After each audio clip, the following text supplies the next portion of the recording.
Hey YouTubers, it's time for another video. You ready? Alright, what does ready look like? So today, by request, we're going to look at a couple different versions of making ready as a way of either tactical training or expressing as an actor what state your character is in, where your usually off-screen focus is, and making sure that you have good safe gun handling. Good. Basically what we're talking about is where to hold your firearm when you're not actively using it to engage in a target, right? So first condition is it's still in its holster, right? So this would be sort of lowest threat level. Nothing is actually happening yet.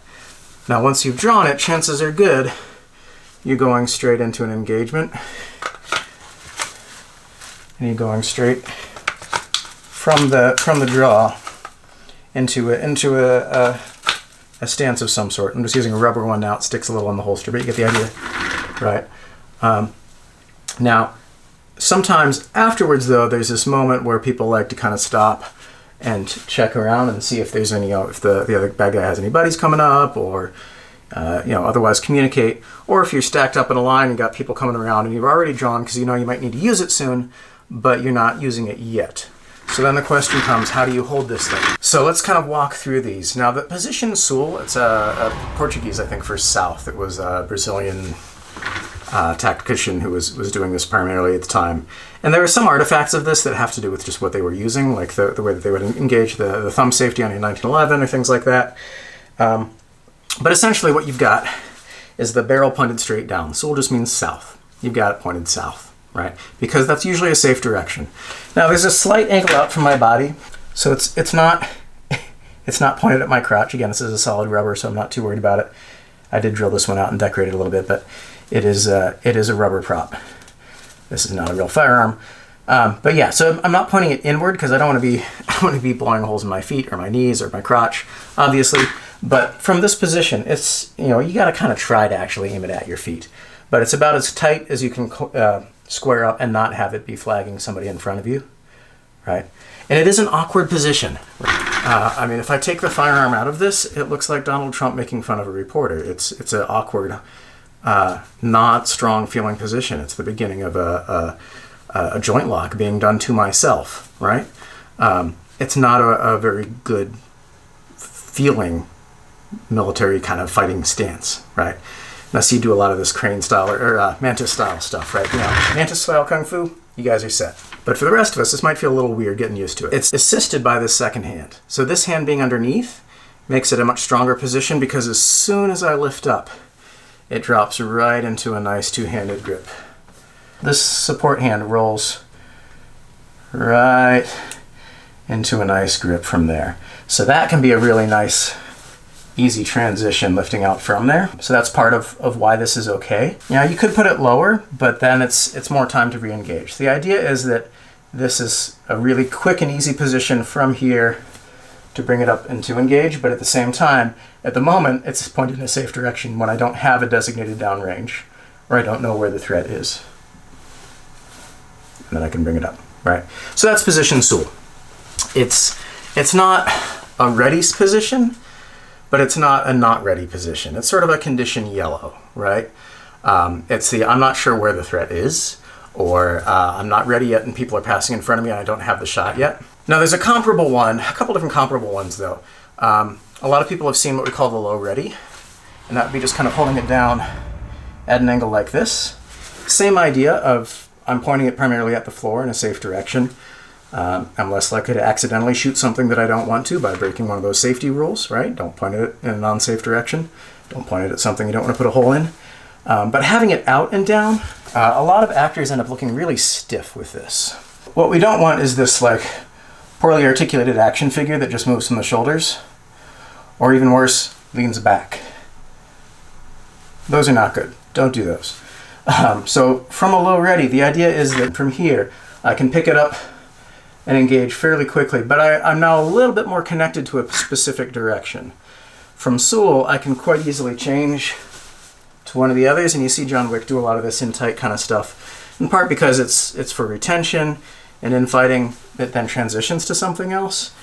Low ready is not a good position to be in a retention fight because it puts it away from what I call my happy place here, where I can connect it to my body. It's out here where I'm a little weaker and someone else could take control of my weapon more readily. So that's one of the problems with low ready. But it does show a direction of intent, which for an actor can be nice to be able to say, oh, I think the threat's somewhere around that corner. So I'm not in this neutral here. I'm already kind of committed to a certain direction, but I'm not up here where I already know where I expect it to be. It's just I think there might be someone there, but I don't know if it's a target or not. So I'm not engaged, but I'm still focused that direction. So that would be sort of our low ready. Low ready, Sul, low ready, on target, holstered. So now we've got kind of 4 states so far. Condition green, nothing going on yet. We've got our first draw into a low ready. We've got our engaged. And we've got our position Sul for we don't know what's happening next. Now another option when you sort of have a designated down range, but you want some equivalent to this, is this sort of in tight ready, right? So I could have a time when, you know, if I think someone's around that corner and I think they're hostiles, I don't want to be just down at the ground, but I also don't want to hold it out here so they can grab it. So then you might have this sort of in tight ready thing here, where it's along with my center. I could conceivably fire from here. I'm not going to smack myself with the slide. I have enough space in here for slide motion. I could fire it if I have to, right? If someone came in on me, I could fire from here. But preferably from here, I would push out into a proper position. So this is sort of my in tight. I'm a little worried about someone maybe taking it from me, but I know kind of what direction they're coming from. This is my more neutral. I'm not sure where it might be coming from, where the next thing's coming from. This is my I know, but I'm not quite ready to commit, and this is my it's going down now. So again, we got levels. 1, low ready, engaged, maybe, engaged, position Sul, look around until you have the next threat, and move on to that. As actors and coordinators, it can be really useful to be able to indicate what state this character is in. And some of these different ready positions give you ways to do that. Now there's stylistic variations, of course. John Wick is a big fan of the Center Axis Relock, so you see him angling it a lot. Instead of being either in tight here and forward, or in a full position Sul, he's in this sort of angled thing, where it's in tight. This also does let you, if you have something like a Glock or whatever, where the cutout goes deeper on the side, this lets you see the status of it a little bit better if there's a jam or something. It gives you some of the same benefits of position Sul and some of the same benefits of this. It's kind of halfway in between, right? And it's a similar thing, and it can be a more natural wrist position, including when you come out. Sometimes this is a more natural wrist position than that, especially if you're cornering, if you're shooting around a space or something. This can work better sometimes than coming all the way out and being square. So you can kind of bank this a little bit. You see a lot of that with the Center Axis Relock. But in general, you still want to keep the elbows in, right? So don't let it turn into this kind of thing, chicken winging. All right, so whether you're here, try to keep the elbows in fairly tight. The other advantage of a Center Axis Relock, this is very flat. This is a little bit more cheated out to camera. This is sort of the modified Weaver stance.